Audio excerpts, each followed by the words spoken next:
Melhorar a qualidade de vida e garantir o desenvolvimento socioeconômico sem deixar ninguém para trás, fazendo uso consciente dos recursos naturais e também protegendo os ecossistemas, é o grande desafio que nós temos a enfrentar como sociedade humana.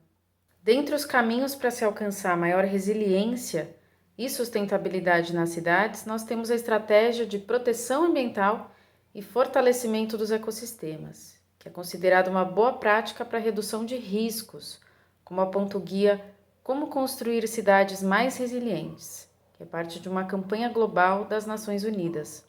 Tem crescido o reconhecimento sobre a importância dos ecossistemas para a qualidade de vida e para o bem-estar humano. A nova agenda urbana fala sobre a adoção de planos e de abordagens com base nos ecossistemas. A Agenda 2030 também reconhece a biodiversidade e a integridade dos ecossistemas como elementos fundamentais para se alcançar a sustentabilidade. O Marco de Sendai também, ele enxerga que a redução do risco de desastres passa pela adoção de abordagens baseadas em ecossistemas. E as discussões que estão orientando o novo marco pós-2020 da biodiversidade global também vão nesse mesmo sentido. São várias as possibilidades de colocar soluções baseadas na natureza na prática. Então, vamos a alguns exemplos. A conservação de áreas naturais para fortalecer a segurança hídrica, como fez a cidade de Nova York após uma crise hídrica severa na década de 90, é um exemplo. Outro exemplo é o plantio de árvores para a estabilização de encostas, como tem feito o município do Rio de Janeiro por meio do programa Mutirão Reflorestamento. E a criação de parques urbanos para armazenamento da água das chuvas e do controle de enchentes, que é uma ação que faz parte de uma política de preservação de fundos de vale do município de Curitiba, no Paraná. Ainda há um potencial a ser explorado em relação à adoção de abordagens baseadas em ecossistemas para se reduzir o risco de desastres, ajudar a reconstruir melhor e a criar ambientes mais adaptados e resilientes a impactos.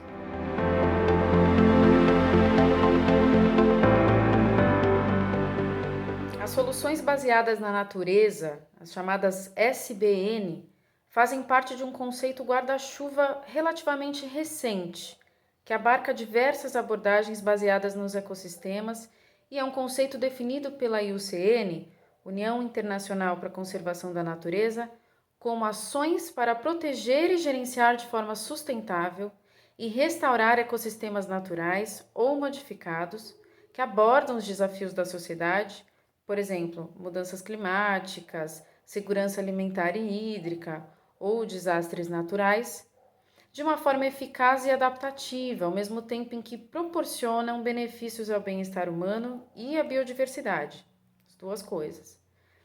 Algumas das abordagens consideradas SBN, ou soluções baseadas na natureza, são a redução de riscos de desastres baseada nos ecossistemas, ECO-RRD, a adaptação baseada em ecossistemas, chamada AB, a infraestrutura verde e a engenharia natural.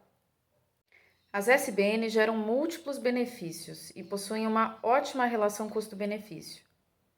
Um estudo conduzido pela Fundação Boticário no município de São Bento do Sul, por exemplo, mostrou que o aumento da infraestrutura natural, conservando remanescentes de vegetação e restaurando florestas, chegaria a reduzir em 20% os fluxos superficiais de água em uma das bacias hidrográficas do município, onde costumam ocorrer enxurradas.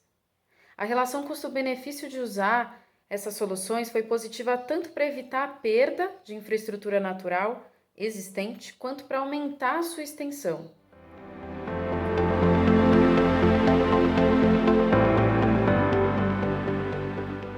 Como nós vimos, a EcoRRD e a adaptação baseada em ecossistemas fazem parte do conjunto de abordagens ecossistêmicas, conhecidas como SBN.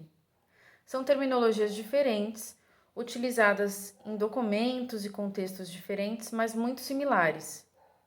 A EcoRRD é mais utilizada nas discussões sobre redução de risco e a AB nas discussões sobre mudanças climáticas. A EcoRRD combina abordagens de gestão dos recursos naturais com métodos de redução de risco de desastre, como sistemas de alerta e planos de emergência, por exemplo. Essa combinação ajuda a mitigar os riscos, reduzir impactos e também ajuda na recuperação pós-desastre.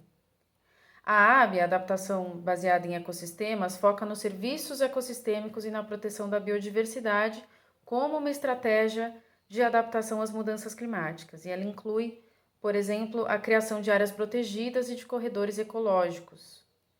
Aí, medidas em comum entre essas duas abordagens incluem, aí, por exemplo, a gestão de florestas, a restauração de manguezais e áreas alagadas ou a gestão integrada da água. Tanto a abordagem EcoRRD quanto a AB são estratégias consideradas sem arrependimentos e que podem ser colocadas em prática de uma forma combinada a outras estratégias mais tradicionais, das chamadas, por exemplo, infraestruturas cinzas.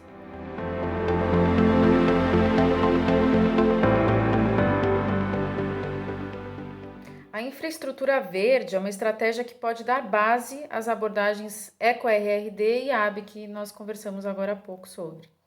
E ela tem sido muito utilizada no planejamento urbano sustentável.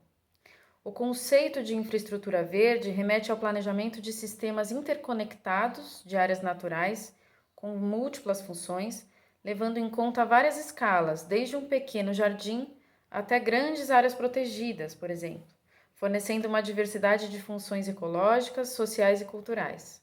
Essas infraestruturas verdes conectam espaços urbanos e naturais com a implementação, por exemplo, de jardins de chuva, que são jardins que são construídos em áreas baixas do terreno, que recebem a água das chuvas e ajudam a diminuir a sua velocidade nas áreas urbanas, isso é muito importante. Biovaletas, que são estruturas lineares que ajudam na condução da infiltração da água da chuva. Cinturões e corredores verdes, agricultura urbana, a preservação de fragmentos florestais, a restauração ecológica de áreas urbanas degradadas e telhados verdes. Esses são alguns exemplos de infraestrutura verde.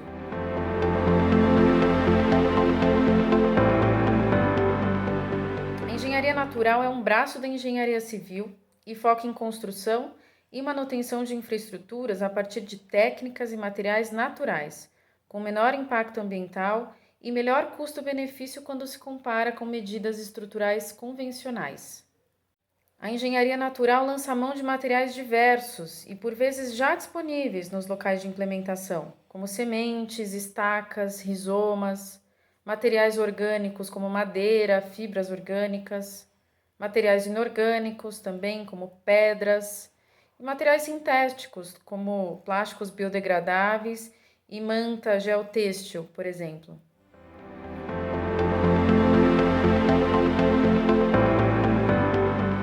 Apesar do grande potencial que as soluções baseadas na natureza têm para reduzir riscos e desastres, nós precisamos avançar na aplicação dessas soluções.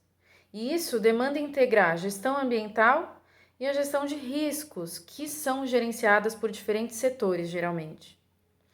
Também é preciso que a prevenção e a mitigação dos riscos e a reconstrução do pós-desastre considerem como uma das suas estratégias o uso dos serviços ecossistêmicos e os benefícios que as soluções baseadas na natureza podem proporcionar. Adotar as soluções baseadas na natureza como estratégia de redução de riscos pode ter como ponto de partida ações que já estejam em andamento no município, como o plantio de árvores e a criação de parques.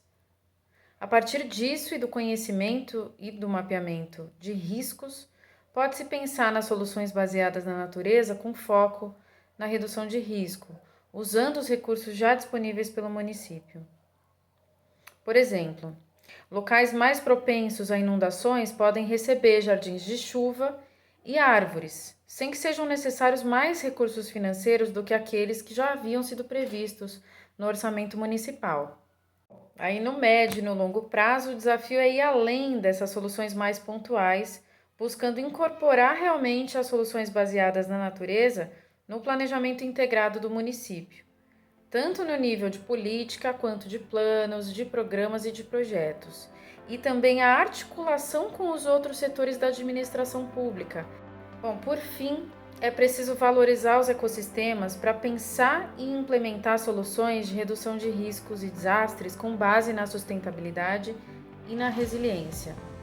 E para isso a proposta é incorporar soluções baseadas na natureza na tomada de decisão, por meio da cooperação em vários níveis e da inclusão de todos os interessados, incluindo os jovens, mulheres, povos indígenas, comunidades locais, como traz o Manifesto por Soluções Baseadas na Natureza para o Clima, que foi elaborado para a Cúpula de Ação Climática da ONU em 2019.